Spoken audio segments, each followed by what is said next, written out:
Greetings, fellow souls. In today's video we're going to be having a look at the Microdeal playback system, stereo playback system, the Atari ST. This is a stereo upgrade cartridge for non-STE systems such as the ST, STF, STFM, as it says so on the side here. Now if we have a look at the back, it has a description of what it happens to be. A drum beat stereo program, stereo demo driver, and a few other bells and whistles to brag about. It happens to be from 1991, so this is relatively late in the ST system life. It was after the release of the STE as well as the TT, but before the release of the Falcon. Open up the box. Yes, this is Quartet compatible, but it only works with version 1.5. Earlier versions of Quartet do not work with this cartridge. If we have a look, we can see some advertising blurb for Stereo Master, which, funny enough, I also happen to have that. But we won't be looking at that too much until we do another video on these things. So yeah, we've got some ads, the Stereo Master, we have the playback manual, disc 1 and disc 2, some registration postcards, another advertisement for the Stereo Master, and the actual cartridge itself. Okay, so this is a ROM cartridge, it goes into the side of the Atari, and we have stereo amplifier right and left. Okay, let's get this thing installed. So here we have the cartridge installed into my Atari 1040 STE. Yeah, it's ironic. Keep that away from the TV screen. I say that's really ironic because the STE kind of has stereo sound in it anyway, but I'm going to actually say the playback cartridge is actually a bit higher quality than that anyway. Just turn that TV off before it drives me nuts. The cartridge has been hooked up into a stereo sound system, just like this one here. Yeah. So we're going to put that into CD line-in mode. Well, we've got disc 2 and we've got disc 1. Disc 1, we're just going to put that into the drive.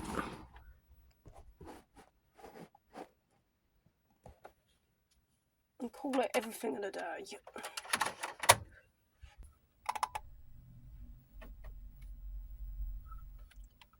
Okay, colour. I'll fire up this demo.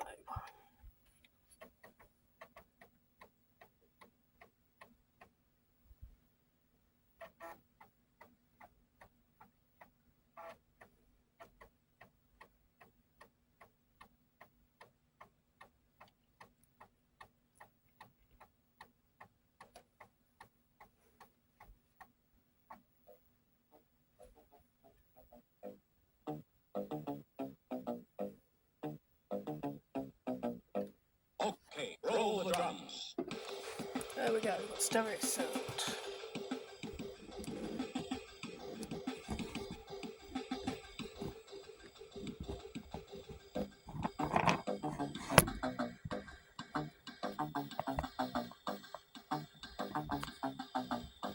Okay, roll the drums.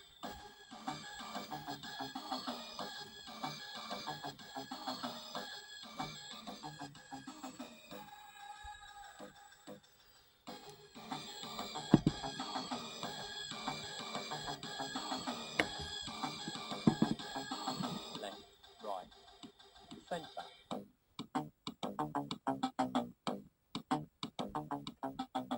Turn up the bass. Left, right, centre.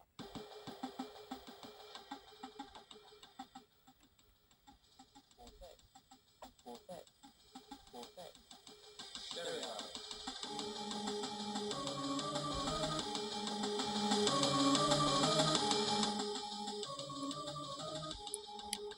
So we have true stereo sound.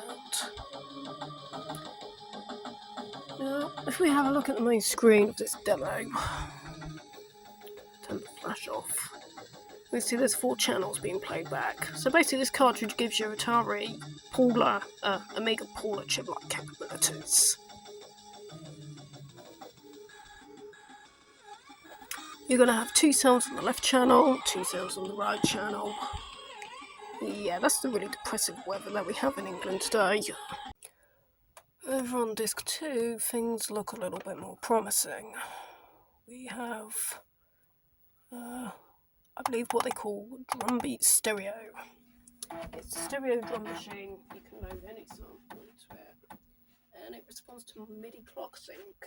So it can be hooked up to a synthesizer of your choice, and it'll play along with it. That's pretty neat. Kind of like TCB tracker, but it's limited to just 2 channels rather than 4. Sample quality's higher though. Okay, so we're gonna load a file. Do we have any songs on here? Nope. Okay, do we have any bands? Okay, now here's a full song. That's found on the disc.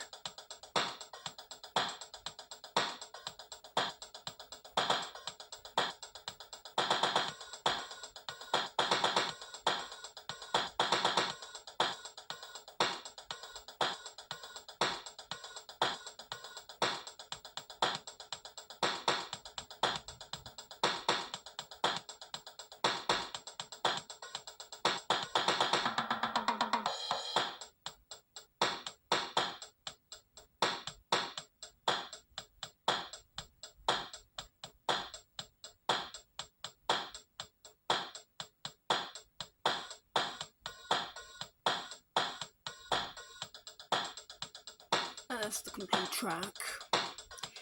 After that, there's not really anything else left on the disc. There's just another demo, which is only for those using monochrome monitors. So with that being said, let's move on to Quartet version 1.5 and have a bit of fun with that. We can play tunes in there, but we can also use it as a 4-channel mellotron-like instrument, especially if you have a MIDI keyboard plugged into it.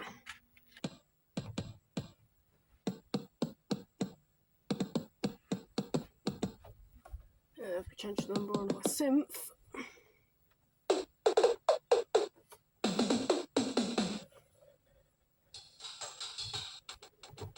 These are the sounds coming out of the Atari, not from the Yamaha.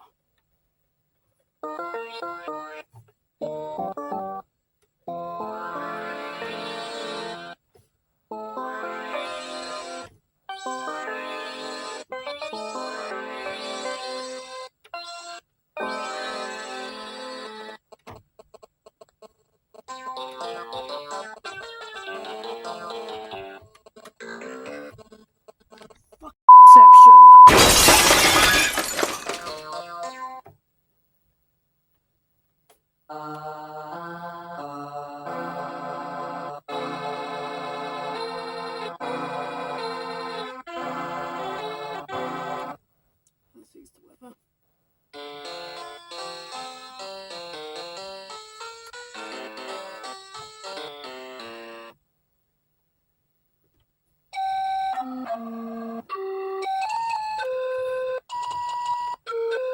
With their 16 kilohertz 8-bit sounds.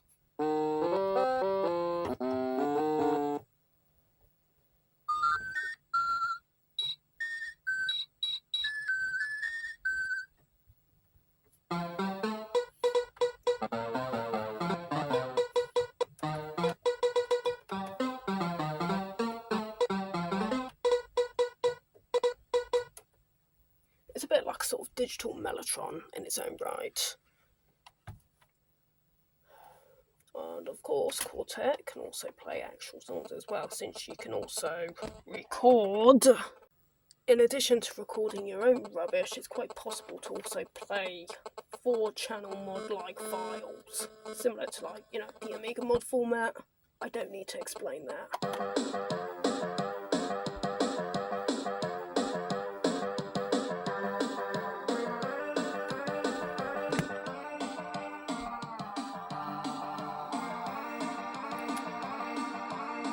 The cartridge can also be used with stereo replay, which is just as well in case you happen to have the disc but you don't have the original sampling cartridge for it.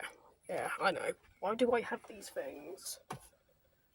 Okay, so this is like a monophonic version of Quartet, really. But it does allow for some really high quality sample playback. I think something like 48 kilohertz or something. Even 96, I don't know. Really high quality stuff.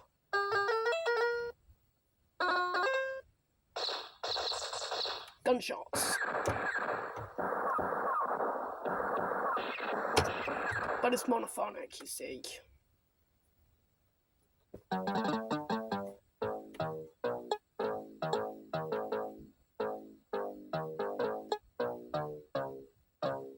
It's a bit glitchy as well. Sometimes it plays notes on the wrong notes.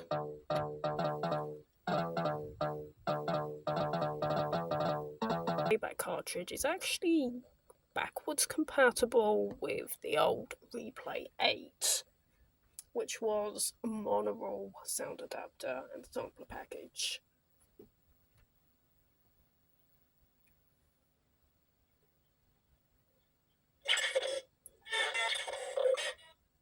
Okay, so it doesn't sound great on the monitor,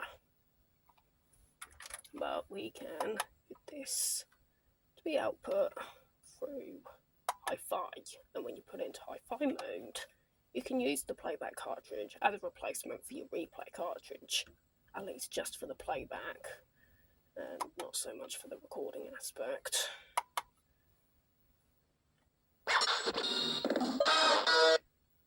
What the hell was that, you ask?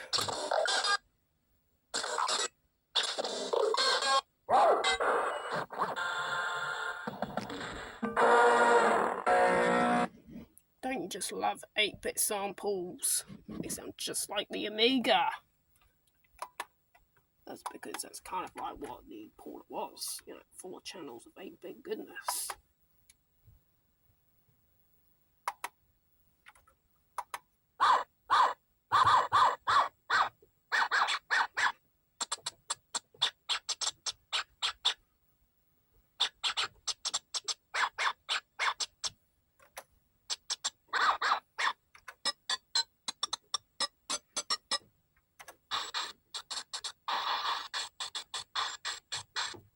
Of course, you don't get stereo sound, but it does allow you to play the sounds at high fidelity than the STFM's monopole. And we're talking about a very small minority of programs that could use the replay cartridge, but didn't have any support for the later STE sound that was built in to later Atari systems.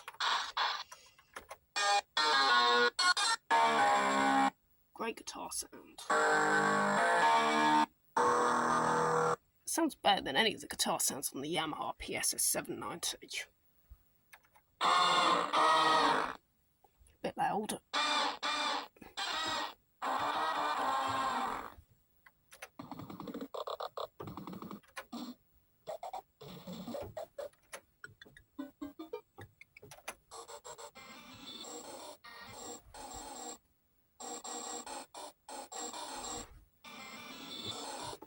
Yeah, if you're wondering how to change banks in Replay 8, just in case you didn't know, you just use the F keys. So you just go.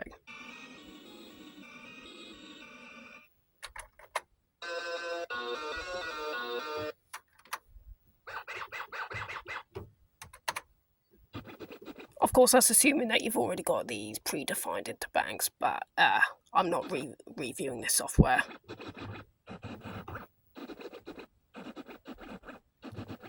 In the mix. And of course, Stereo Master supports it as well. For very much the same reasons as Replay 8, really. Yeah, very much the same reasons.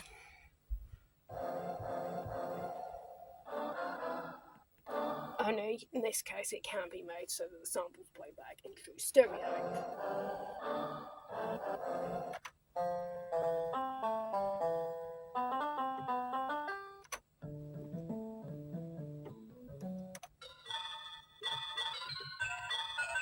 Some of these sounds are actually the same as what was in stereo replay.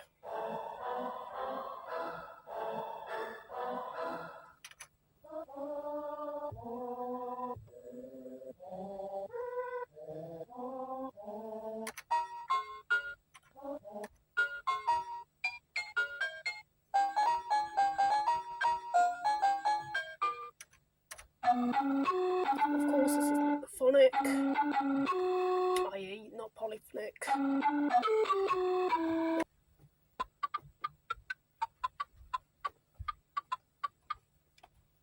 And then you should have a key split mode. Okay.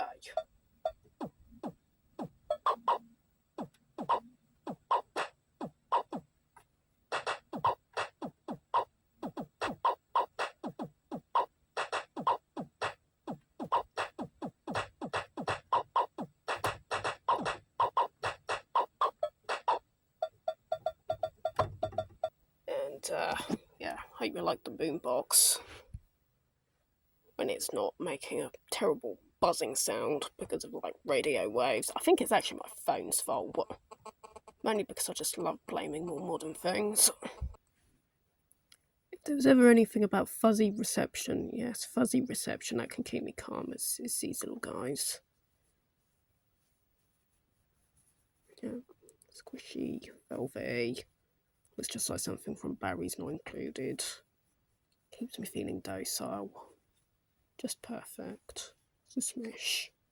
Little baby smish. Fuzzy reception. And it cooks. It cooks. It's got to cook.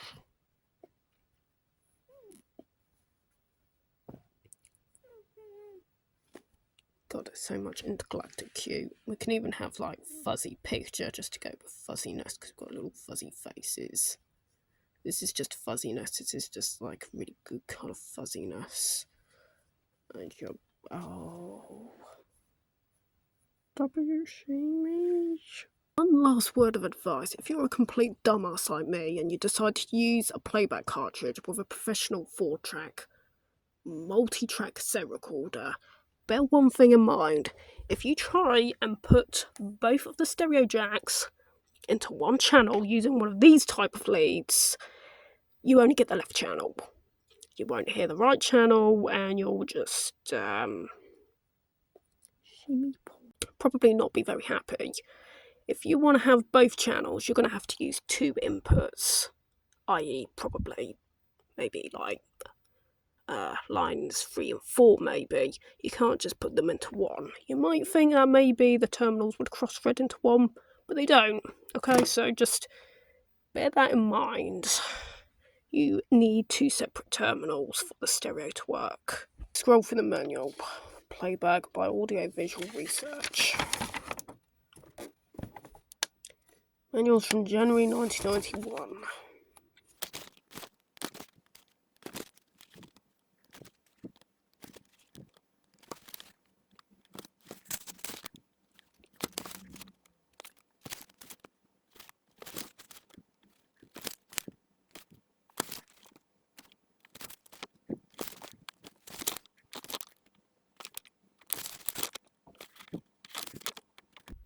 And that's everything.